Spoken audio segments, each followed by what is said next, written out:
What's up, my friend? Hey, it's Ryan Coral from the Studio Sherpas podcast, and this is episode 133 coming at you live. Nope, we're not live, not anymore. Well, I'm alive, but okay, yeah, you get it. I think you get the picture. Sean Cannell, YouTube. If you go onto YouTube and search, hey, what's the best camera for YouTube, or I don't know, just lots of things. If you search them on YouTube, he comes up. This guy, he knows how to optimize his posts.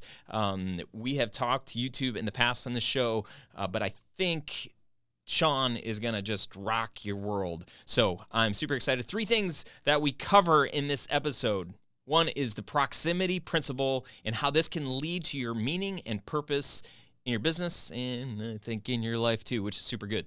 If you're in a position in your video business where you would like to create additional revenue, my hand is raised here. Sean talks about some different ways on how to do that. And then finally, we talk about 3 things that you need to do, not just to survive in your video business, but to really thrive. And I love the 3 that he talks about. So you're not going to want to miss those. And I, again, am super thankful that you're here. You're going to love this episode. Let's jump in with Sean Cannell from YouTube, or SeanCannell.com. Because he's not actually from YouTube. He doesn't work for YouTube. Okay. Roll the tape, please. All right. We are live. Whew. Sean, welcome to the show, man. Ryan, so pumped to be here and hanging out with you and your community. This is super good. This is new for us. This is the first live podcast. You know, the podcasts they're all recorded, so I usually say the wrong thing like every other word. But here now, I don't have that pleasure. I got to nail it, so the pressure's on you as well. I agree. Well, hey, I'm gonna do my best. So let me do a little intro here, Sean. For those of you who don't know Sean, I'd be surprised if you don't. But just in case you don't, Sean is a best-selling author, YouTuber, international speaker, and business coach who built a 7-figure media company, helping entrepreneurs and creatives build their influence and income with online video.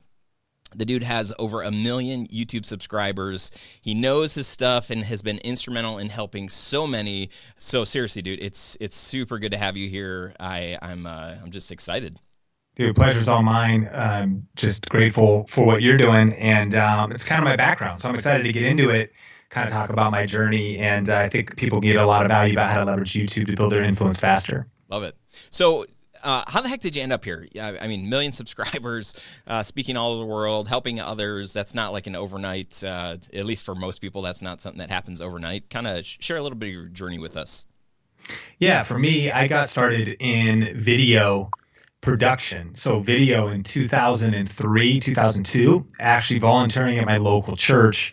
And I'm so grateful for that because YouTube didn't start until 2005. And so at the time, my youth pastor, Jeff Morris, handed me a video camera and some software and said, start making videos. For your tribe, they probably would know, it was a Canon HV30 that had mini DV tapes. Dude. I had an HV20. Yeah, I had that one too. I think I went 20, 30, and 40 at the church. That's what we kept investing in. That's awesome. And I also, even though we didn't have a very fast computer, so I was shooting in 4.3. I had widescreen, but I was shooting in 4.3 and SD anyways, but that camera could do HD. And it had mini DV tapes, Firewire, and I would plug that into the computer, capture minute for minute. You know, if it was like an hour worth of footage, it took an hour to capture it, edit it, and then actually we would capture it back onto the mini DV tape. You know, Premiere would let you do that. Put it in a VHS converter, make it into a full-size VHS, and plug it into a VCR that played Wednesday nights at youth group. It would hit the play button and our announcements would start. And I mean, it's 2003, that's archaic, but I mean, churches were usually a few years behind. All that to say, I've been doing video for a long time and I had no clue what I was doing. I mean, your first videos are your worst videos. I opened up Premiere and I looked at it and I knew nothing. And I was like, okay, I need to start a project. And there was NTSC and PAL. And I was like, what does that mean? So I was like, PAL sounds more friendly. PAL sounds more friendly. Let me just put, that was literally my thinking, not realizing it was the European frame rate. So all of I'm shooting the wrong frame rates. It's footage is all jittery Wednesday nights. It's everything's PAL and we're playing it on, the US projectors and VCRs. But I mean, you can start messy, you start ugly. But I just got into video, and here's what was cool. Because I made weekly video announcements, I was doing 52 videos a year. Like, good or bad, I was learning editing, learning kind of being on camera, filming other people. Eventually, the senior pastor was like, well, you don't suck terribly anymore. How about you do these on Sundays now? So now I'm doing 104 videos a year as a volunteer, a couple other projects. We did like a fundraising campaign. So I did like a mini documentary. I'm interviewing people. Again, I don't know where brightness and contrast is. I'm like, how to make the scene brighter? I just had to figure it out. So I'm totally self-taught. And then by 2009, I started a business called Clear Vision Media. The first YouTube channel I managed was in 2007 for the church. Really progressive church. We're in a small town. I mean, what are they thinking being on YouTube in 2007? Right. But I don't know titles. I don't know thumbnails. But you could see how early in the game I was. By 2009, I'm like way ahead of the curve. So like small businesses in my small town. So now I'm building websites, doing video production, and helping small businesses and also like authors, a few authors, speakers, kind of like leadership people leverage YouTube to, I was optimizing their channels. I've been learning SEO. So now by 2009, I'm years into it for my church. I've been years into video. And then in 2010, I started my own stuff. And probably one of the things, we can come back to this, but I'm most excited about was there's actually the genesis of the story. Eventually, I was like, I'm going to start a business. I picked out the name Clear Vision Media, and I took out a loan for 10 grand. And I bought a Canon 7D Mark II during the DSLR revolution. The 5D Mark II was too expensive. It's like $3,000. I was like, dude, still 2Gs or something for like but I was like, this DSLR revolution. At first, I started with some camcorders. I was like, man, the depth of field, the storytelling. Yeah. So I jumped right into that with all that money, but I wasted about $4,000 of that 10. I just bought, not wasted, but I got some Zacuto stuff and I got some rigs that I realized I didn't even actually use when I was like running gun weddings and business. So I just spent a lot of extra money on gear. And that was where the genesis of Think Media kind of came, where I was like, I learned about YouTube and I learned about affiliate marketing. When I could talk about the camera I bought and review it and put a link in the description, if someone clicks that link and buys something, I get paid. So even though I had this business where I was trading time for money to do client work, in my side time, I started to put videos on the internet, like pick out lenses, how to use your camera, how to set up lighting, just passing along the video information that I knew.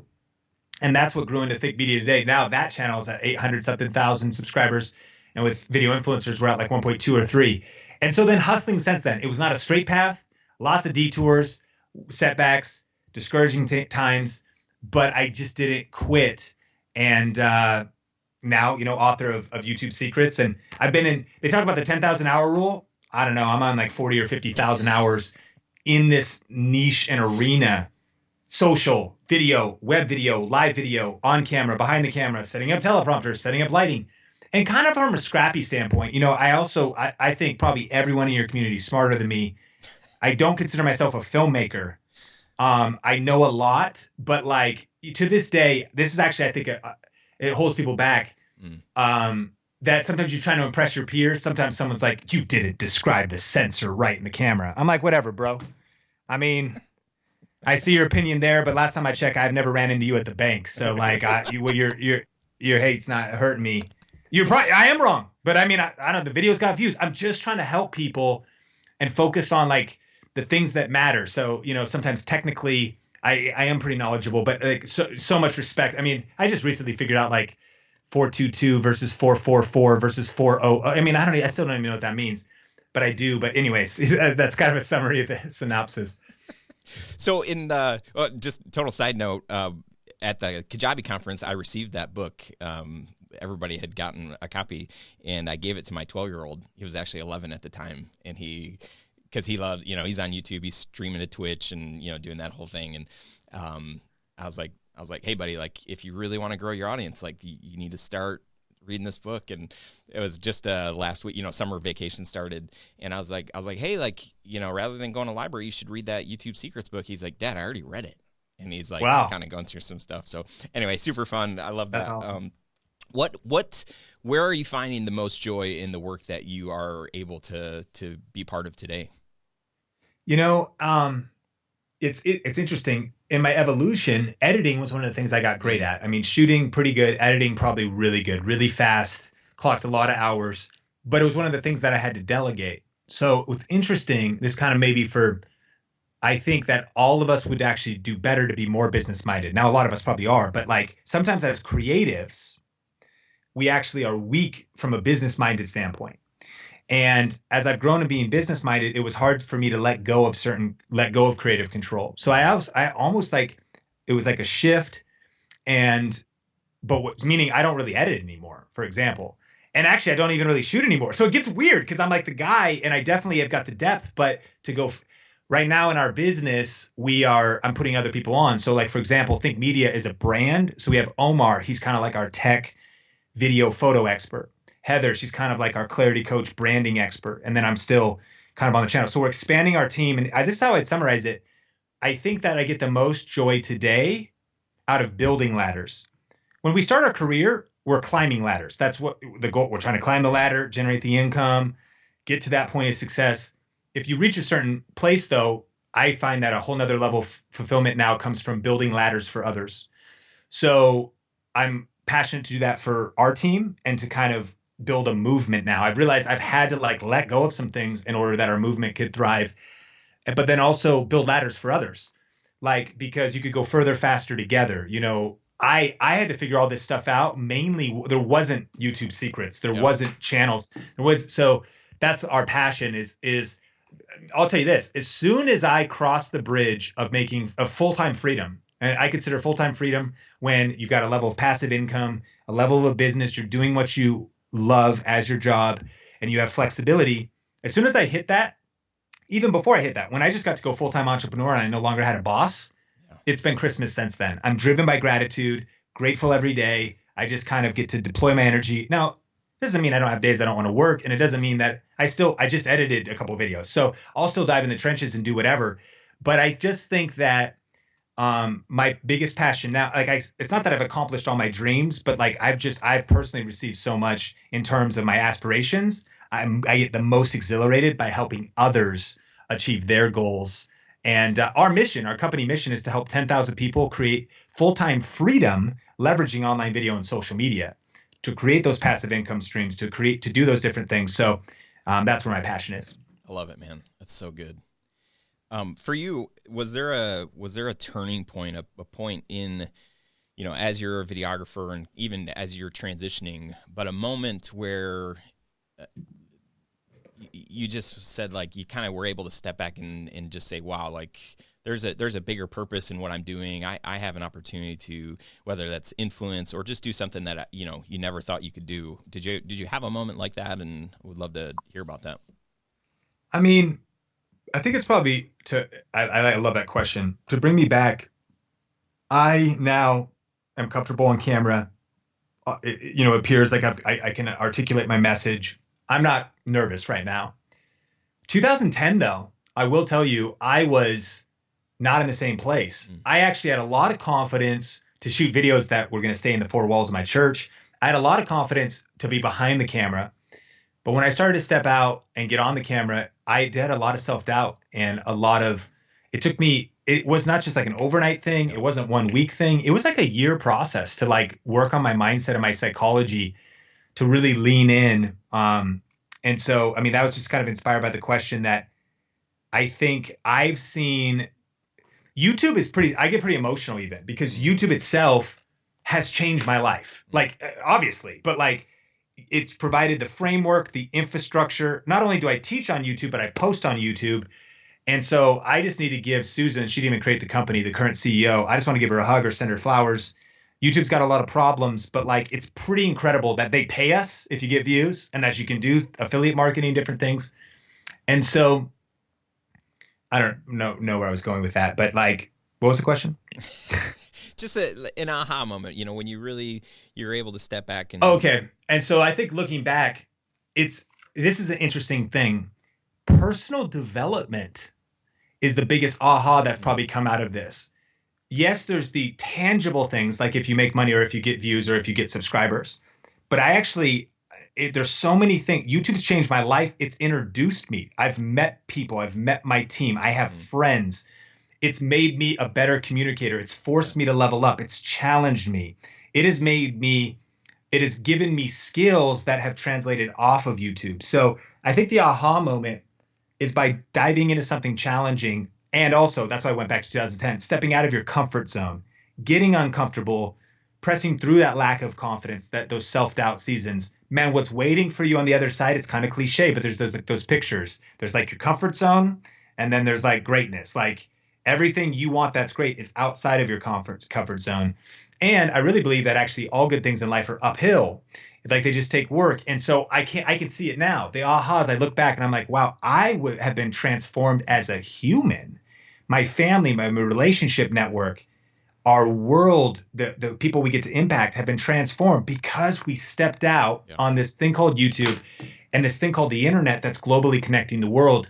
So it's one of those things where I think then sometimes we go in, maybe it is a money target or a fame target or a followers target. But I just think, I really believe this, YouTube is right for everyone because there's so many things that if you're not so married to what the results are, but you just know you're going to grow, you're going to get sharpened, you're going to learn some skills. And here's the thing. Well, YouTube's crowded, more crowded now than it was in the past. Sure. But even the skills of communicating in modern media, social media, online marketing, when you learn those now, you might in 2 years when my Facebook merges and a whole new platform, what you learned because of taking actions and hustling now will be the skills you need to actually jump in and kill it on the next thing. So sometimes we just spend so much time in pondering. I get it. Pondering, self-doubt. And the aha is like dive in and just get messy. Like just dive in. And because when you stay consistent, it just levels you up and it expands your world. Staying consistent. Yeah, that's really good.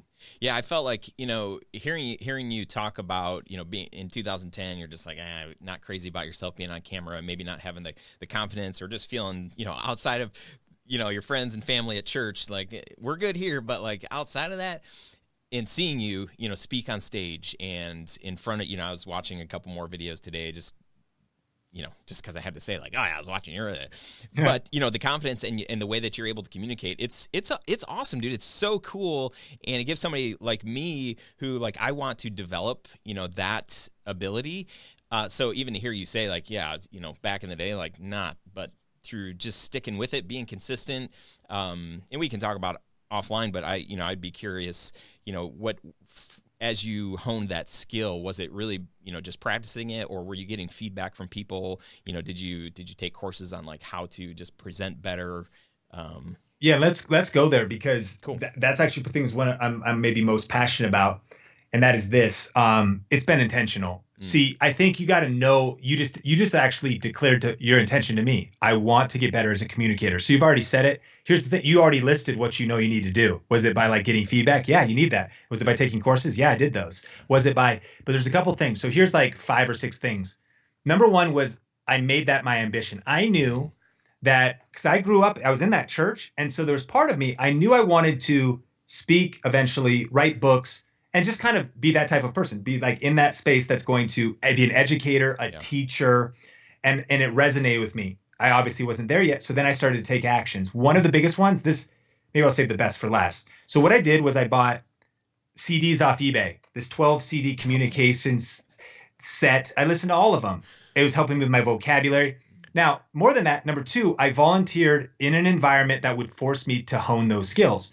So I'm an intern at a church, but now they're making me do announcements on the mic on Wednesday. I'm super nervous. Now they make me do a sermon. Okay, why do I do that? And I'm bombing.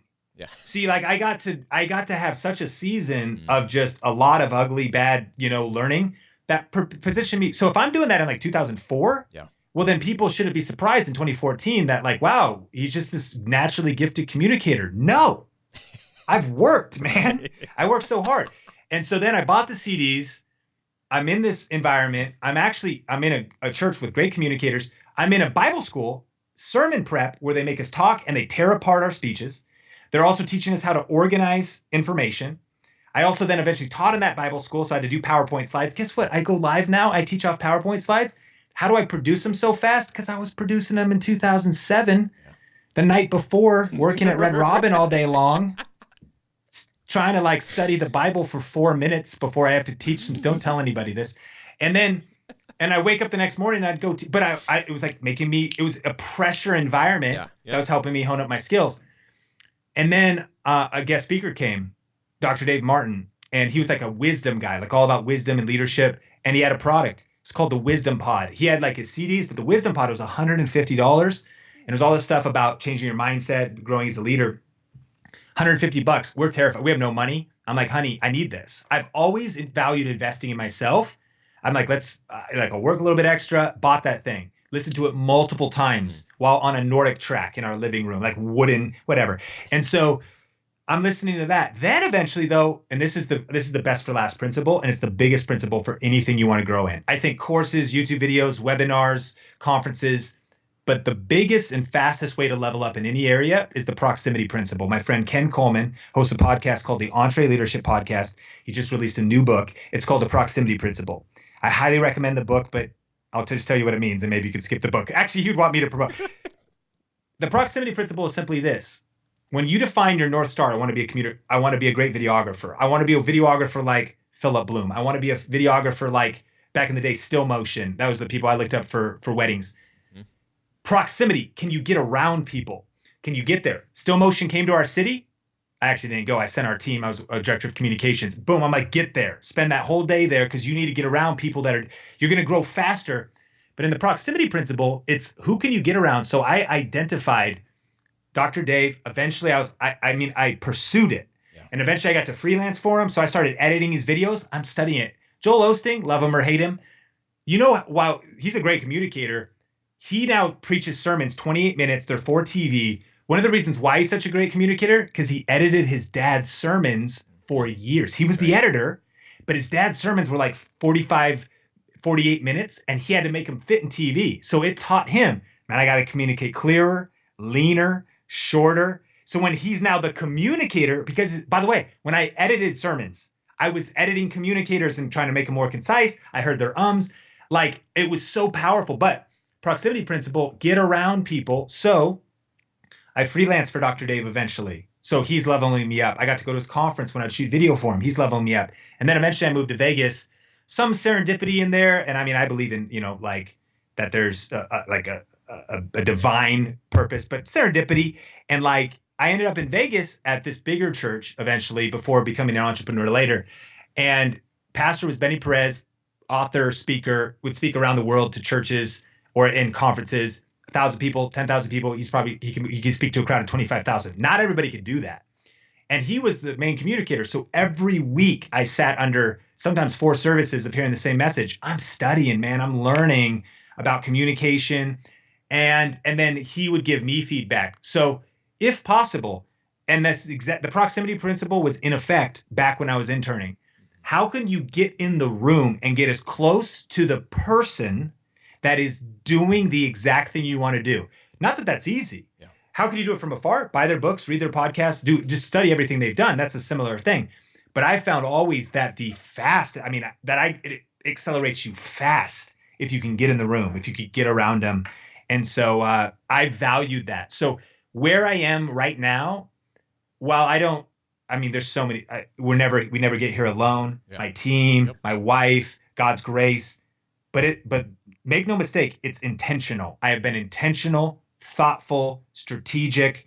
I've tried to align my life and everything so that what I'm learning, who I'm working with, the environments that I'm in, the skills that I'm learning, all actually compounded towards this. Now, I can't say that I knew this was going to happen, but it was, I knew this was I knew it was like, it's kind of like something like this is out, something like this. And I'm going here. So everything in my life is aligning and stacking towards that goal of communicating, speaking, teaching, kind of being in the expert industry, if you will. And it happened. It was built step by step. Mm-hmm. Dude, I love that so much. That just rings so true.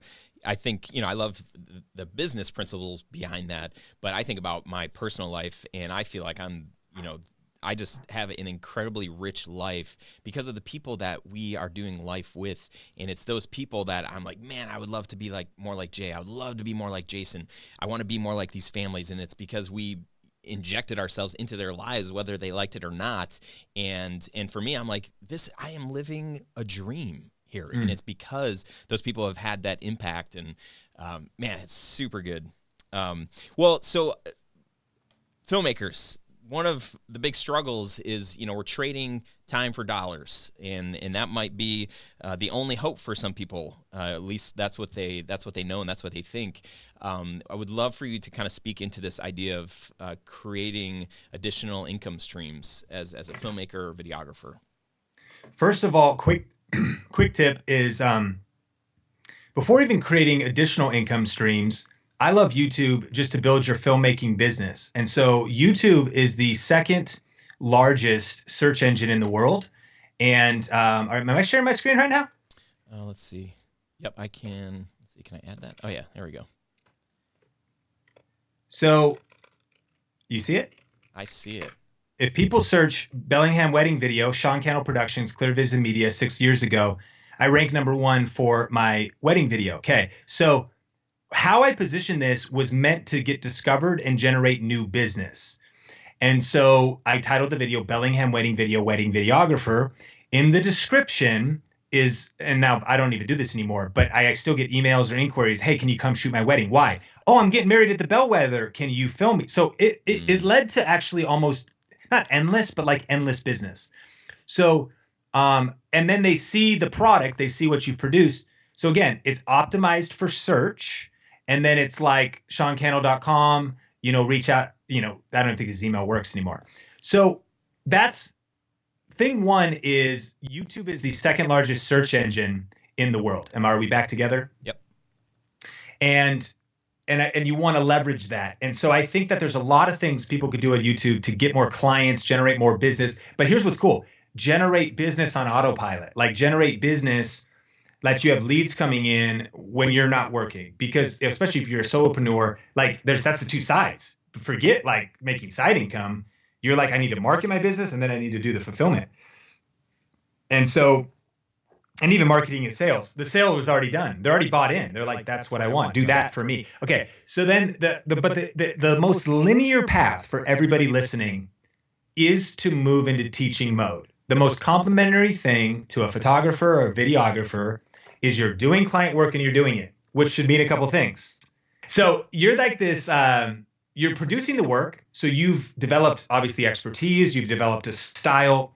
And if you're developing some success in business, side note, I'm all about like starting before you're ready. But sometimes I think people start too soon and they start trying to teach on YouTube. Dude, you haven't got any results yet. Like you haven't actually like, when I started on YouTube teaching about video, I had been doing video for over 7 years. By the way, I bought every book. I bought like these video production books. I was trying to figure out how to run I didn't know how to run a video production business. I was just like, I tried to follow some templates that there wasn't even really courses. Anyways, so teaching on it. So you have developed your style. You know how to work your camera. You know your lens choice. You know how to edit. You've got so many topics that you could put out there online and start teaching other people to do what you do. There are other paths, but that's the clearest and most linear one. Now let's talk about how you can make money. Number one, if you just teach valuable content, what an ND filter is, maybe you're a Fuji user. So like that's a little more white space. It's less competitive, whatever. So you start putting out videos, you can make money off AdSense. The typical amount of money people make is $2 to $5 per 1,000 views once your channel gets monetized. So if you could get 1 million views, you would make between $2,000 to $5,000. The nice thing though is if you put a video out there and it like blows up, it'll work for you when you're not working. So that money's kind of passive income. Second, affiliate marketing, my favorite. You already have all this gear. This is what everyone's sitting on because you already have gear, expertise, a little studio, a little editing rig. All you really need to do is be like, yeah, man, I mean, every once in a while my peers give me, I don't know where my phone's at.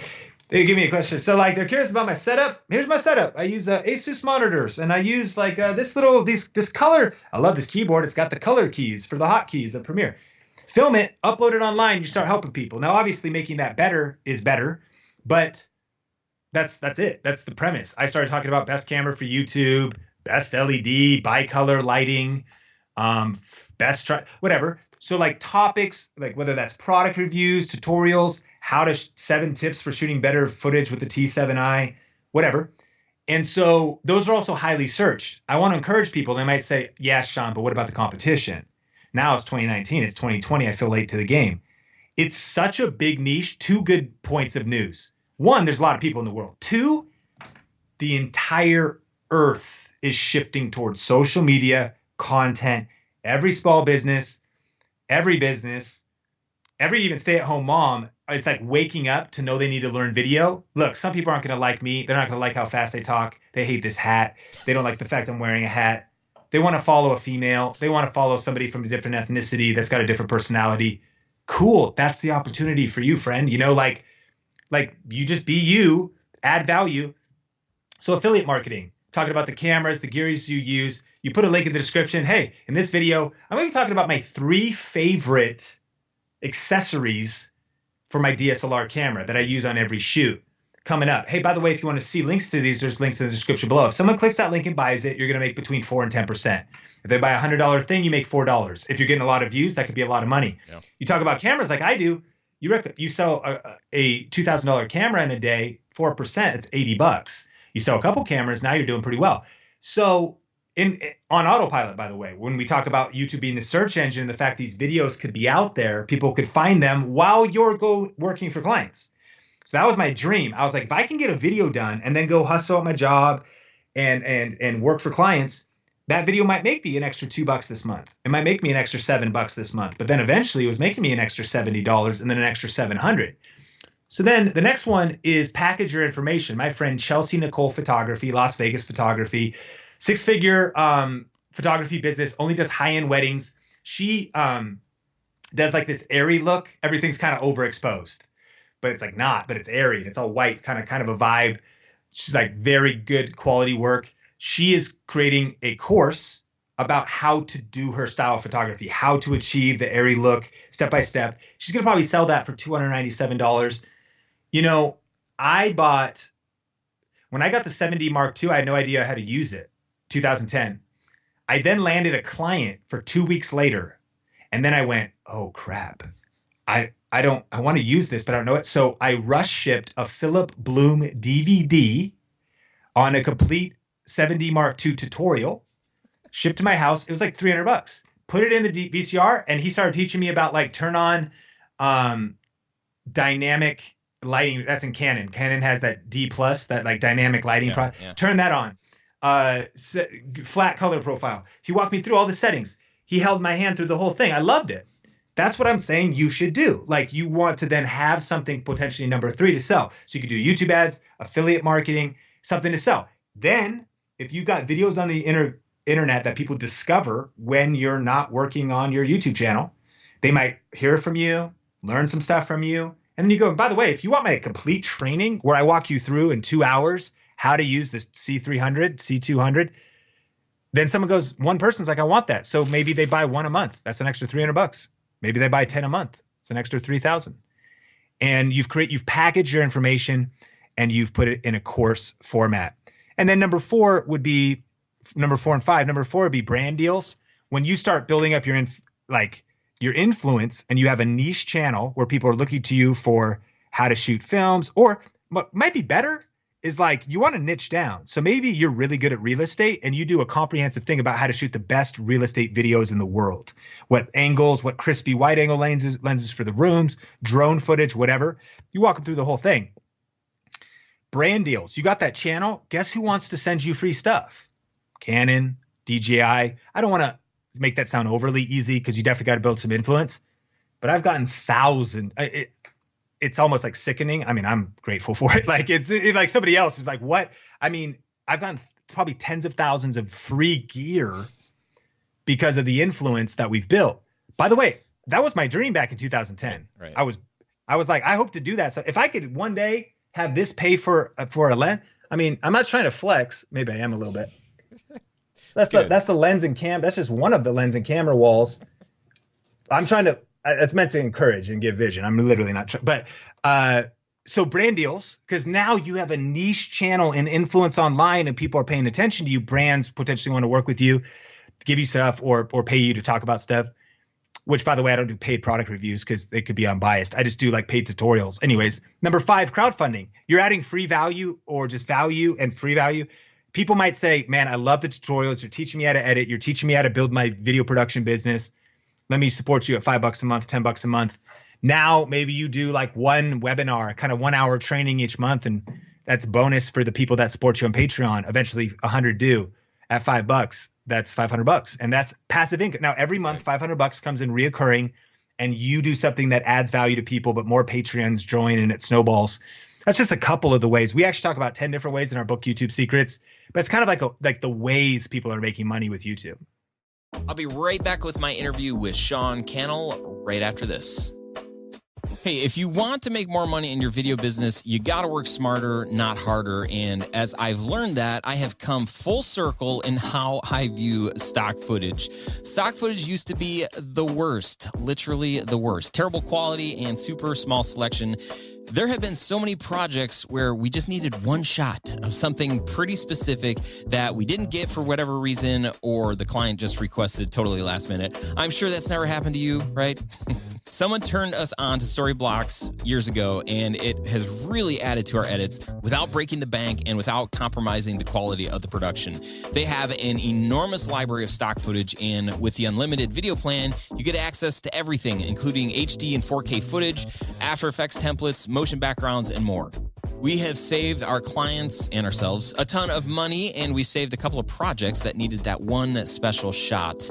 Use your content anywhere you like, including YouTube. All content is royalty-free, so you can use it for commercial and personal projects, and new content is added regularly, so there's always something fresh to download. Head over to storyblocks.com/Studio Sherpas to get all the stock footage, audio, and images you need. That's brilliant. Dude, love it. So good. I want to get off this video and start submitting some videos to YouTube. What would you do? What would you do if tomorrow you woke up and YouTube was done and you had to do something to generate revenue? What would be the first thing you think you would do? Number one, panic. Okay. But after I got done panicking and I calmed down, I actually wouldn't be stressed because I believe 100% in diversification. Number one, I have not built my brand, although maybe people would argue because the book's YouTube Secrets. I haven't built my brand on YouTube. I mean, I built my brand on YouTube, but none of my brand names, Think Media doesn't say YouTube, video influencers doesn't say YouTube. I help people build their influence with online video and social media. So that's platform agnostic. YouTube happens to be very much like 80% of things, but I'm building on LinkedIn video right now. That's a big one, by the way. LinkedIn video, organic reach, and LinkedIn native videos uploaded to LinkedIn, not links shared from other platforms. Yep. I'm doing LinkedIn. I'm doing Instagram. Instagram is the hottest. People don't consider YouTube a social network oftentimes.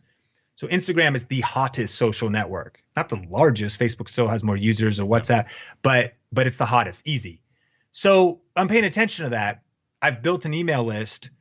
I would probably start doing workshops. Yeah. By the way, there's a couple things. I'm confident. I've talked to my team about it. If YouTube was deleted, we could become an agency. We're really good at running ads. We can run paid traffic. We can run YouTube ads. I guess we couldn't if YouTube is gone. We'd run Facebook ads. We could help other businesses. I'll pick a camera up and I'll go sell client services. And here's what I would do. I like this. Here we go.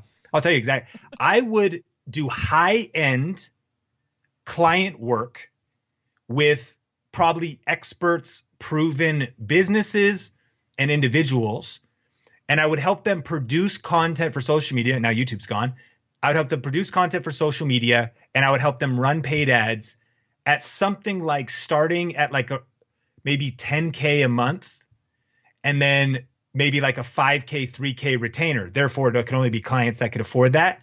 And I would do that with myself and my team, and we would start an agency, or just keep hustling on other social and teaching about that and write LinkedIn secrets. And we got other income. I mean, a lot of it's related to YouTube. Kit.com. I mean, you can write a blog and recommend content and do affiliate marketing, start a podcast. I wouldn't stop. So I would just keep doing it. I would do the exact same thing. You need a couple more ideas is what you're saying. Yeah. So, but that's why I'm not that panicked, because again, it would still suck. I honestly, I would take 2 weeks off to sulk, but then I would get to work and I would just say, whatever, man, it's a new day. And yeah, that's what I'd say. Awesome. Cool. Well, I want to honor your time. We've got a couple of questions here. First one is from Ivan. He asks the question, how do we optimize a YouTube channel for a client that brings ROI? How do we optimize? Well, so I don't know if do you understand the ROI part? Well, so I'm assuming that maybe he's saying a client hires us to do a video or a series of videos. Their YouTube channel is terrible, right? Nobody goes to it. So is there a way to make it make sense? Maybe what he's asking is, can we get clients to hire us to upload their videos, name their videos, do all that kind of work, and in a way that gets people to hire those clients to make it all worth it? So right, I'm back sharing my screen again. If you could put it up. Got it. This is not maybe going to answer your question directly because it's just one niche, but Omar on my team we have a course. It's called Video Ranking Academy. That's all about how to create and rank videos. And so he's doing like how to clean your tweezers or whatever. This is actually funny because this is based on this lash company, I want to say they're like $1 million business. And by the way, YouTube and social is blowing them up in digital advertising. So look, fixing bad eyelash extensions, they're ranked number 6 here. And fixing lashes, they're ranked number 20. These are keywords that they're ranked for. This tool is called vidIQ. You can actually do a free trial, vidiq.com/think, THINK, vidiq.com/think. And they batch produce kind of a podcast like this. And they hired him. So he works for me. He's free agent. So he contracts for me, contracts for them. He's got a sweet gig with them. They're pumped. So everything he's learned from us, from thumbnails to titles to even content ideas, he's now applying it for a local business. They're up like hundreds of %. And it's not all attributed here, but it kind of is because, by the way, it starts as a podcast, so it's kind of like a whole social takeover that he's kind of helping influence, and then they're running it themselves. By the way, I can go deeper. He's shooting 4K, I think.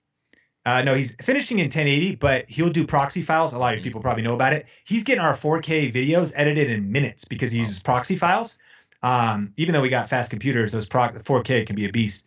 And so he's just like really knows how to batch produce and pump these things out quickly. And then how does it provide ROI? Well, I think it's maybe obvious. Like they're learning about affiliate marketing, but they want to sell. They have a business. So they want to sell supplies, and all of this content is leading back. This is where they're making all their money, and they're killing it with this kind of stuff.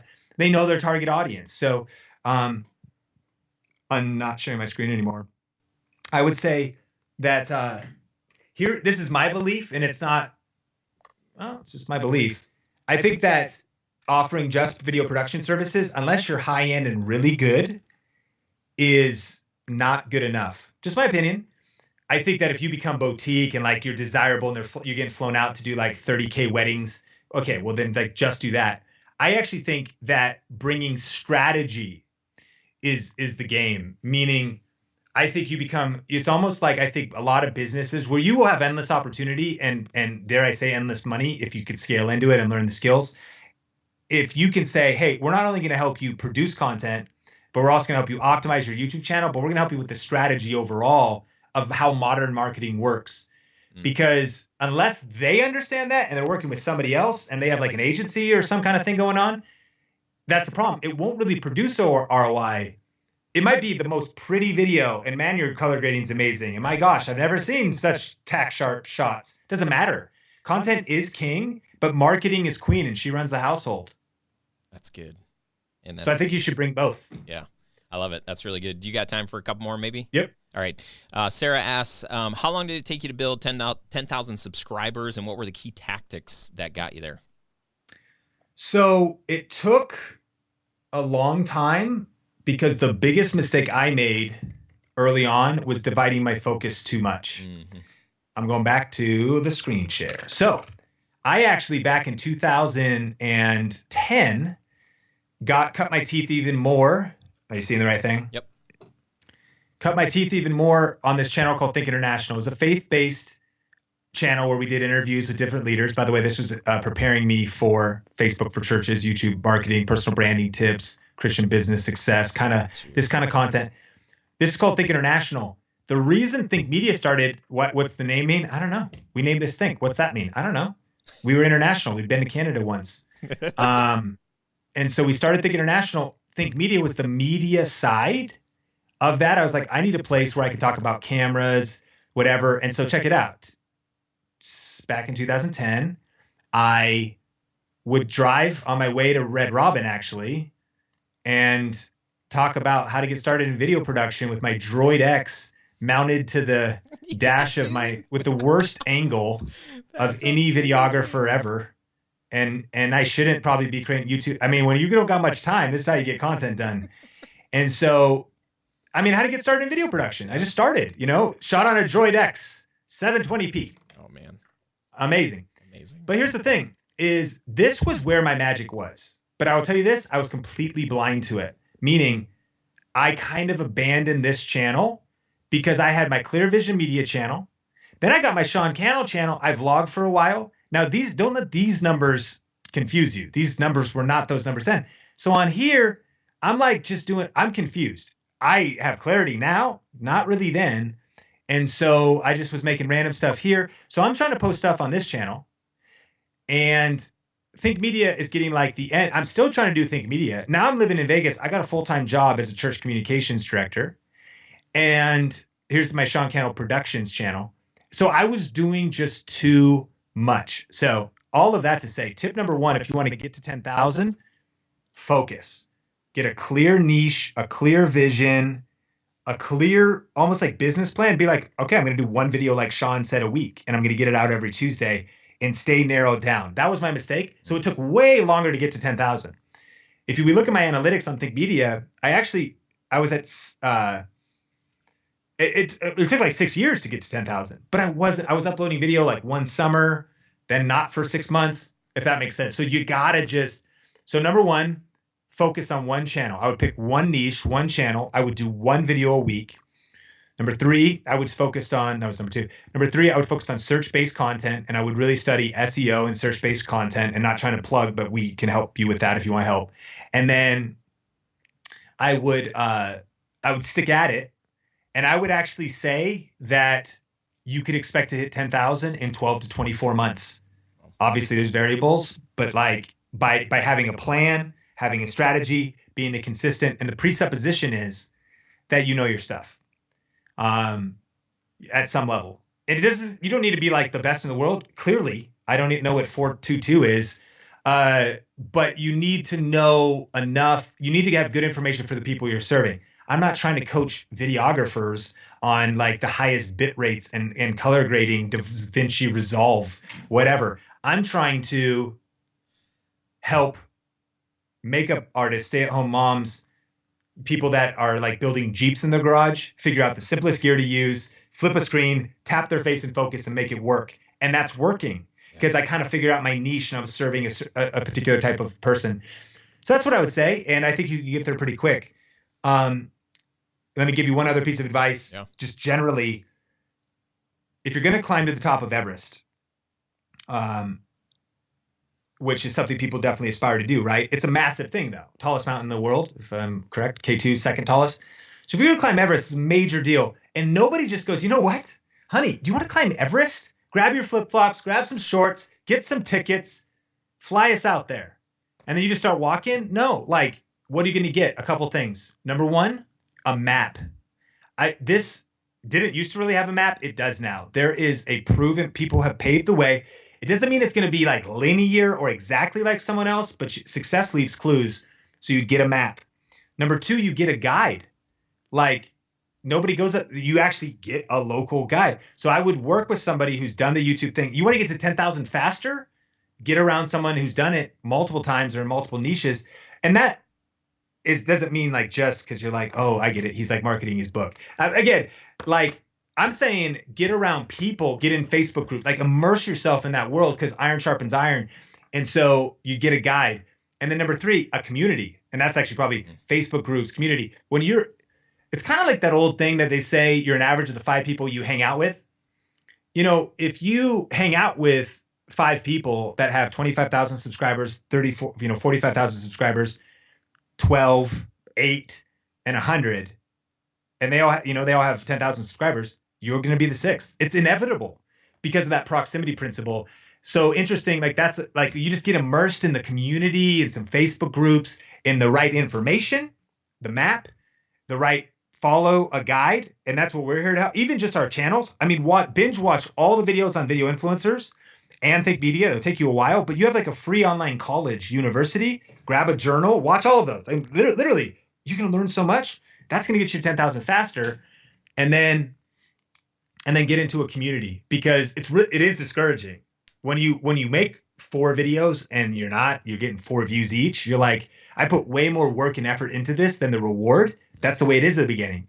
So when you're in the right community, it keeps your mind right, your momentum right, that's how I do it to get to 10,000 quick. I love it. It's brilliant. Well, real quick, tell us about the viral video checklist. I know you don't have it. You haven't created a plugin for Premiere or anything yet to automatically get a viral video, but give us the checklist. What's that about? Yeah, viralvideochecklist.com. I encourage people to download it. That's just actually like 101 on creating videos that get views while you snooze, that rank and search, and then how to monetize them. And there's also a 3-part video series that comes along with it if you want. It's all free. And at the end of it, you'll hear about our Academy, Video Ranking Academy. It's like, like that's the way some free information. If you want to go deeper, at the end, there's Video Ranking Academy. If not, go through the free information. Yeah. And that'll really help you make a greater impact. But it's a 3-part series. Everything with YouTube is about research before you press record. And so I'll show you exactly how it works real quick. I'm sharing my screen again. If we go to the YouTube search bar and we type in something like home office design ideas. Now I'm using a plugin called Keywords Everywhere. So you can see, you can download it free, keywordseverywhere.com. 2,400 people search for home office ideas a month. Home office tour, 70 people a month search for it. Home office setup, 2,900. Home office ideas, 27,000. So if I click on this, I just put out a video last week called 10 Cool Home Office Design Ideas. This is a ranked video. And that keyword, you can find it right there in my title, but then I've also done some things with my thumbnail, my title. I'm using a plugin called vidIQ. So if we look over here in the tags that this is ranked for, it ranks number 1 for home office design ideas, 7 for modern home office design ideas. This is research before you press record, though. This is basically a synopsis of what you'll learn at viralvideochecklist.com, is going through this process so that you can have a video. Here's what I love about ranked videos. Does it take work to shoot it, plan it, title it, do all this stuff? Of course. But they're like an employee. A ranked video is like an employee you pay once that works for you for free for weeks, months, and years to come. And so this video not only has this base of views, but provided your audience doesn't steal all my keywords and copy this exact video, it will probably stay ranked number 1 and be ranked. It'll probably get 100,000 views in a year, probably 250 in a couple years. And check it out. As I talk about this in the video, I'm going to talk about my motivational posters on the wall. I'm going to talk about my headphone hook under my desk. I'm going to mention everything. If you want to check everything out, there's links in the description down below, charging stations, gear, whatever. Mm-hmm. And so these then are affiliate links. Check out my Marshall compact fridge. Yeah. Boom. You come over here. You can only get this from a third-party seller, but someone's like, dude, that Marshall fridge, despite this outrageous $560 price tag, I'm going for it. And so at $560 times 0.04, that's just the lowest possible commission. Yeah, that's not right. So $560 times 0.04, $22. But here's what I'm trying to say. If I sell 1 Marshall fridge a month, I forgot about it. This video is done. I'm not working on this video. I'm not doing anything anymore for it. It's living a life of its own. Home office design ideas. So let's say I sell Marshall fridge a month. I don't mind getting $20 on autopilot every month from that Marshall fridge. It's not even the only thing that's mentioned in the video. I'm not sharing my screen anymore, or at least I don't think I am. And so that's what's that viral video checklist. Highly recommended if you're interested in like doing that. By the way, if you're interested in doing that for yourself, but I hope you're interested in doing that for your clients. And that's where you start selling them, not just video production, but the marketing, potentially YouTube optimization. I think you can make a killing really going deep into that. Nice. That's great, man. So lastly, what challenge or encouragement would you have for our community? Thomas Edison has a quote that says, opportunity is missed by most people because it's dressed in overalls and it looks like work. Right now, we are living through epic proportions of opportunity. We are living through the greatest communication shift in the last 2,000 years. Social media and the internet has changed everything, and the rules and gatekeepers are broken and gone. Meaning, there's this passive income, freedom, more impact, more clients is waiting for you on the other side of your tenacity, grit, and hustle. What I would tell you is I already know you're busy. I already know you're stressed with that deadline to get the project off to that client. I already know that you just had a corrupted hard drive and you want to throw your freaking computer through the window because you forgot to back it up. I already know that you got books to balance and all kinds of stuff. There's a lot going on. What I want to encourage you, though, is get real focused, get real serious, and manage your time. Figure out the time. Maybe you got money. Maybe you got a team. Figure out the team. Figure out what you need to do to get in this game, because this is kind of heavy, but I literally think you will look back with regret on these early days of these platforms starting and being like, dang, that was like the gold rush of opportunity. Why didn't I? I actually think I will look back with regret on even how much I'm hustling on this stuff, because there's always going to be opportunity. Richard Branson said opportunities are like buses. There's new ones every day. But this opportunity right now to build a brand. I'm a small town kid from Arlington, Washington, college dropout, grew up on a farm with some goats and some red heelers and blue heelers and some horses that I hated. Why'd my mom buy me a horse? I didn't ask for a horse. I didn't ask for a secondhand horse that must have been abused, because all the horse did was bite me. I never asked for that, Mom. He's like his counseling session. Like, I just completely derailed the conversation. I never asked for that, Mom, but I'm a small town kid. I'm like, where was I going with this? No connections in media, Hollywood. Nobody put me on. And because of this freaking internet and YouTube thing, I figured out some of the stuff I just showed you and hustled my face off. When I was waiting tables at Red Robin while trying to build my video production business, I was also trying to get a video in whenever I could to try to get it to rank and make a little side income to buy me freedom in the future.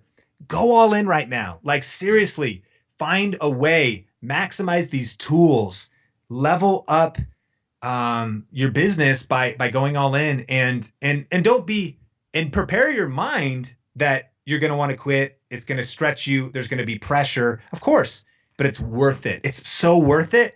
And I think the excuses, I'm sure there's people could still have excuses like age, ethnicity, gender, it's all irrelevant, because globally now we've seen every single one of those things be dispelled. That no matter where you live, what you do, what you're working with, I'm not saying it's not going to be uphill. I'm not saying it's not going to be challenging. I'm just trying to say it's possible. And I'm trying to say there's a window of opportunity right now that our grandparents would have maybe killed people for. And you're like, do you mean that hyperbole? No, I mean, like, they probably would have murdered somebody. I'm just kidding. But, like, literally, because there's my grandpa fought in World War II, air fighter pilot, came home, built a dental practice, brick and mortar rent, overhead, employees, filing system, yellow pages, billboards, word of mouth, tried to build his business. My grandpa's passed away. I love him so much, Lowell Reed. But I literally envision that someday I'm going to get to heaven, talk to him, and he didn't get to see what I'm doing right now. And he's going to say, Sean, tell me about what you did. Tell me about like when you were young. I was like, I was posting these videos on YouTube, and this money, coming in. Eventually we built a 7-figure business, Grandpa. It was amazing. You'd be like, really? Man, how much did YouTube charge you to like do that? Like, that sounds like amazing. Like, I remember I paid rent for my brick and mortar place where I hosted my business. How much did YouTube charge you to put all that work out? Well, Grandpa, I mean, it was free. And I'm sure he's sipping something, and I don't know what you can drink in heaven, but I mean, it actually says wine, because at the wedding, anyways, so he's sipping on some wine, spits it out, free, punches me in my face. And I don't know if you're allowed to punch people in heaven, but why? Because he's like, what? Like, so there's this free platform, and you like uploaded videos based on like your expertise that you learned when you were volunteering in church just to help people. And then you built a 7-figure business. Am I promising you will make 7? No. How about a 6-figure? Can you make 20 extra $1,000 a year? Would that help? Yeah. And how practical is that? Really practical. So I just think that going all in and leveraging these platforms is a really big deal. And I think there's massive long tail opportunity for some watching right now that are going to just absolutely crush it. But for some that just want to maybe help a few people express their hobby, like share their passion online or do something cool and generate an extra $10,000 or $32,000 a year. And I think that's a really good idea if this resonates with you. Sean, I love it, man. This was this podcast, and you got me like a weird saucy mood or something. I'm just like, we got a lot of stuff that I would normally would talk about, but I like the questions. I don't know. I mean, for better or worse, I don't know how this went.